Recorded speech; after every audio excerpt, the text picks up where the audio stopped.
माँ ब्रह्मचारिणी नवरात्रि व्रत कथा। माँ ब्रह्मचारिणी से संबंधित है, जो भगवान शिव को पति रूप में पाने के लिए कठिन तपस्या करती हैं। इस दौरान वह हजारों साल तक केवल फल खाती हैं, फिर पत्तों पर निर्भर करती हैं और अंत में बिन कुछ खाए पिए तप करती हैं।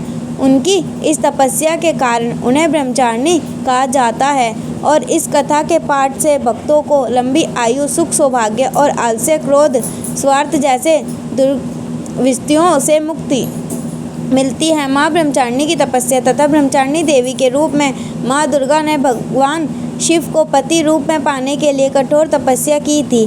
प्रथम चरण उन्होंने कठिन तपस्या के दौरान अपने जीवन के पहले 1000 वर्षों तक केवल फल खाकर बिताए। द्वितीय चरण फिर 100 वर्षों तक उन्होंने जमीन पर रहकर केवल पत्तों का सेवन किया। अंतिम चरण उनके बाद उन्होंने पत्तों का भी त्याग कर दिया। कई हजार वर्षों तक निर्जल और निहार रहकर तपस्या की और इस दौरान उन्होंने टूटे हुए बिल पत्र खाए और शिवजी की आराधना करती रहीं। फल उनकी इस घोर तपस्या और दृढ़ संकल्प को देखकर देवता, ऋषि, मुनि सभी ने उनकी प्रशंसा की और देवी का तप सफल हुआ, जिससे उनका नाम ब्रह्मचारिणी पड़ा।